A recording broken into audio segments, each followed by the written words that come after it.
Mas ele, a família toda dele, era analfabeta. Mas tinha um funcionário da fazenda que sabia ler. Então ele chamou esse funcionário, reuniu a família e pediu a esse funcionário para ler a Bíblia.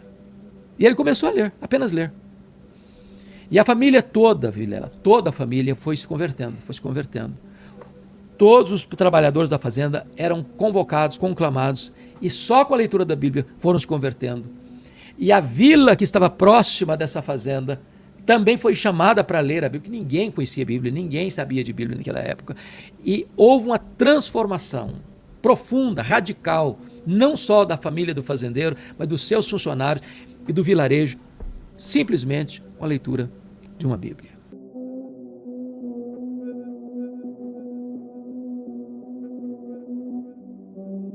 Em 539 a.C., Ciro domina a Grande Babilônia.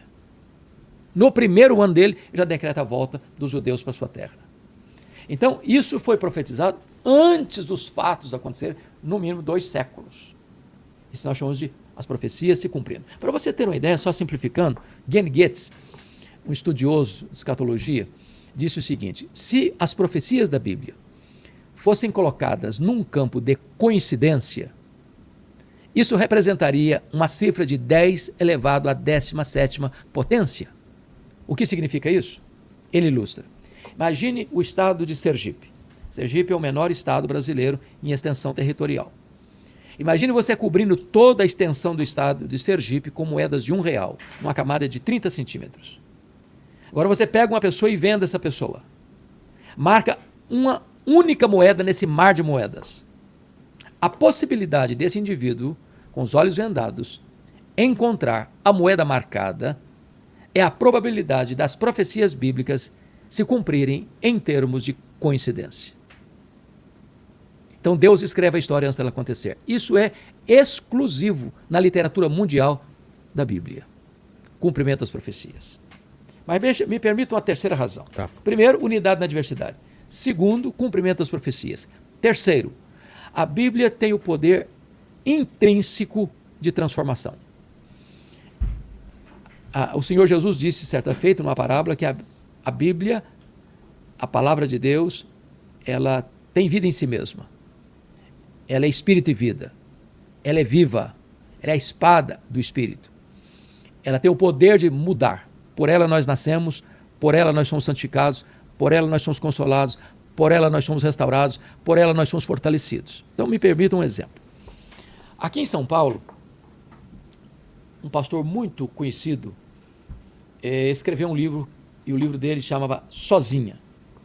E ele narra a história de um colportor. Essa palavra colportor é conhecida? Colportor. Colportor.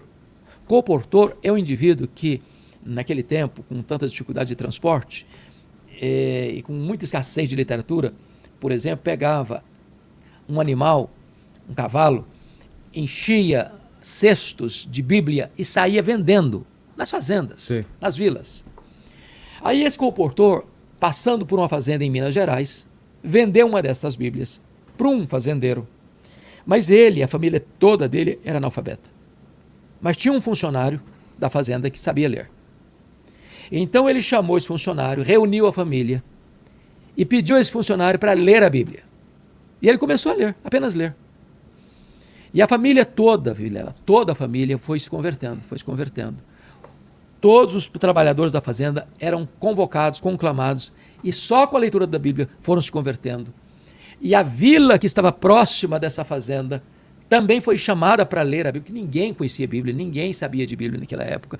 E houve uma transformação profunda, radical, não só da família do fazendeiro, mas dos seus funcionários e do vilarejo, simplesmente com a leitura de uma Bíblia. Puxa. A palavra de Deus é viva e poderosa. O apóstolo Paulo chegou a dizer que o evangelho que está sintetizado na Bíblia é o poder de Deus para a salvação de todo aquele que crê. É por isso que eu digo para você, quando você lê a Bíblia, ela lê você. Ela entra no seu coração como uma espada do Espírito e produz mudança e profunda transformação. E esse número de 4 bilhões, será que não é mais do que isso, não? Desde a primeira publicação, porque a Bíblia começou a ser espalhada mais também com a invenção da imprensa, né? Porque antigamente, Como que era? Era copiada só, né? Esse é um fato muito curioso. A Bíblia, então posso voltar um pouquinho? Claro. A Bíblia, ela é composta de 66 livros, né? Ela tem 39 livros no Antigo Testamento e 27 livros no Novo Testamento. Usando uma palavra de Agostinho de Hipona, que foi o grande expoente dos pais da igreja do século IV e V, eu disse que o Novo Testamento está latente no Velho Testamento e o Velho Testamento está patente no Novo Testamento.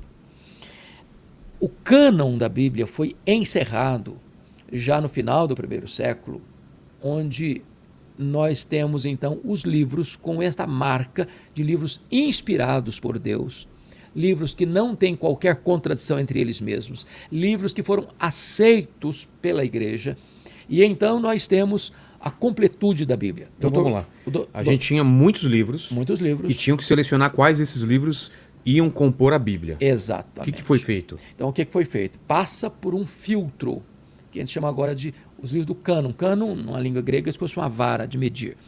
Então, por exemplo, você tem no Velho Testamento os chamados livros apócrifos, que foram acrescentados à Bíblia Católica no Concílio de Trento. Esses livros são históricos, foram escritos no período interbíblico, do ano 400 a.C. ao período de Cristo. Mas eles não têm o peso, a densidade, a autoridade de livros inspirados, eu explico. Por exemplo, segundo o livro de Macabeus, ele encerra o registro dele pedindo desculpa se o que ele reescreveu não é, de fato, resultado de uma coisa fidedigna, ou seja, não é bem isso. Se não é íntegro o que ele escreveu, se não é verdadeiro o que ele escreveu, pede perdão, pede desculpa. Bom, a Bíblia não pode fazer isso, porque ela é inspirada, ela é a revelação de Deus, ela é inerrante, ela é infalível, ela é suficiente. Então, esses livros não tinham, embora importantes historicamente, mas não tinham o peso da inspiração divina. Portanto, não foram recebidos pela igreja. Até porque também esses livros contradiziam outros textos da Bíblia. Como a Bíblia não pode contradizer a si mesma, porque Deus não é Deus de confusão, ele é a verdade, ele não pode falar uma coisa e daqui a pouco claudicar e mentir e falhar, ela não pode falhar. Então, aí pegou esses livros. Você tem a tradução depois de Jerônimo para a Vulgata Latina, né?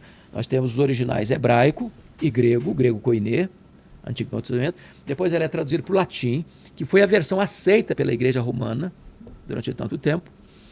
Mas depois, só voltar ao ponto que você mencionou, você vem com um problema sério, porque a Igreja, durante a Idade Média, escondeu a Bíblia. O povo não lia a Bíblia.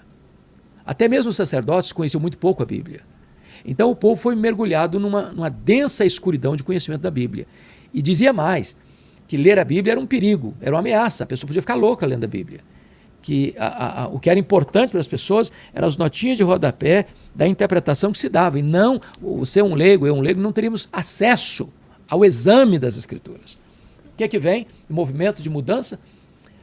A Renascença no norte da Itália. O que foi a Renascença? Uma volta aos clássicos. Gregos. O grego, começa a estudar, mexe com a estrutura da sociedade da época, da economia, né? Com as viagens intercontinentais, tira o poder da economia das mãos da igreja, mexe com a ciência, quando o Nicolau Copérnico vai afirmar que o mundo não era geocêntrico, mas é heliocêntrico. Mexe com as artes, quando Miguel Ângelo, Leonardo da Vinci vão fazer esculturas sem o viés, a perspectiva, a cosmovisão da igreja.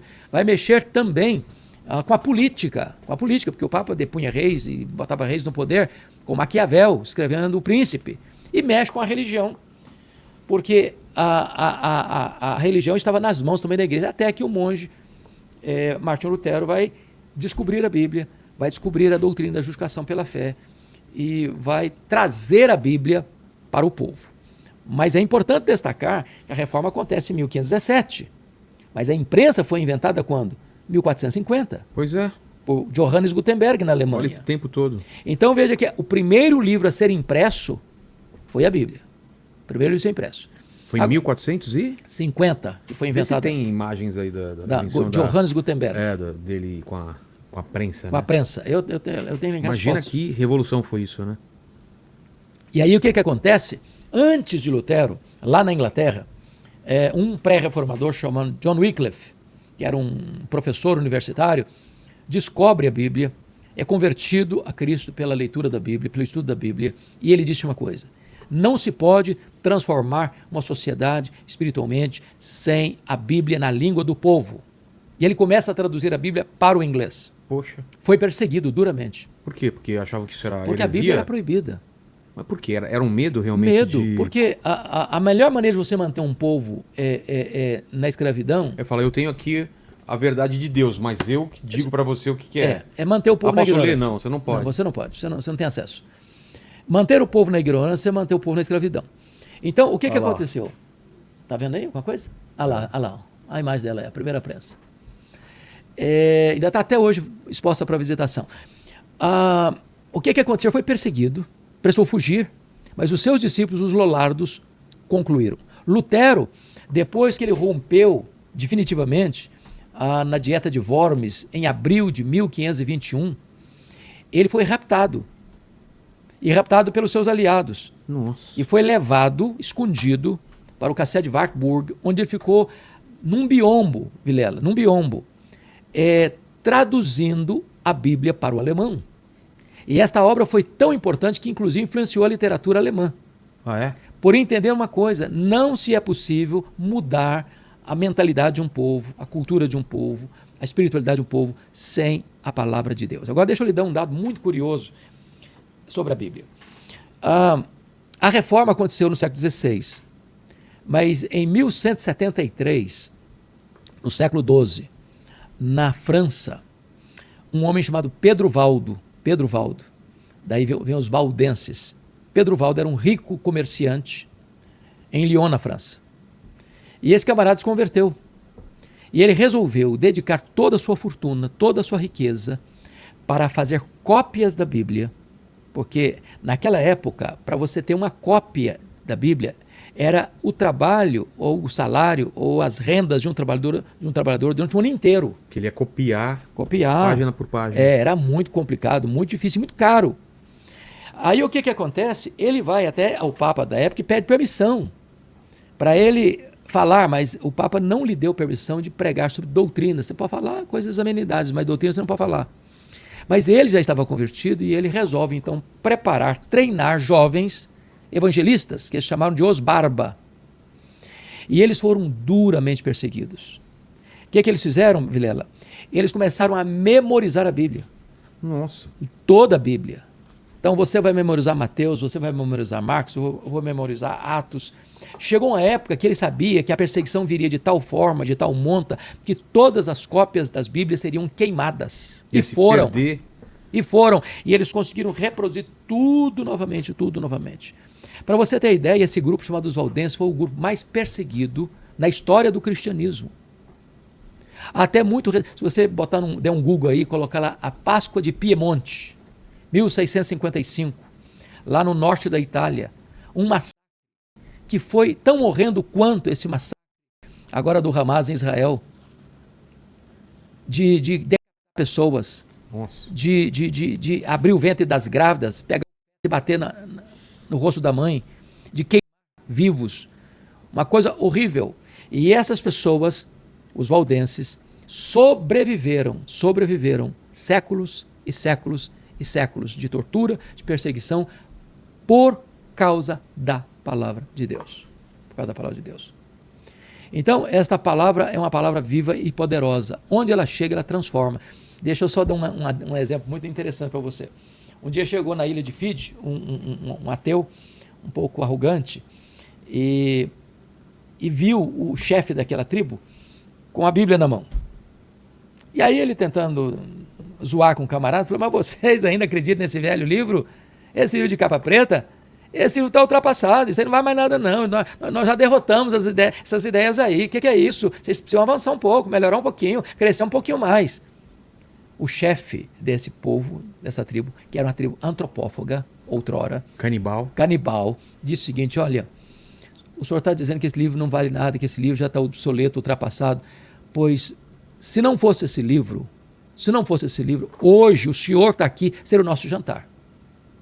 Por causa desse livro, o senhor vai ser convidado a jantar conosco. Foi a história deste livro, a mensagem deste livro, é que mudou a nossa vida, que transformou a nossa história, e hoje nós somos cristãos e não canibais. Tem N histórias, N histórias, que nós poderíamos citar aqui do poder transformador da palavra de Deus.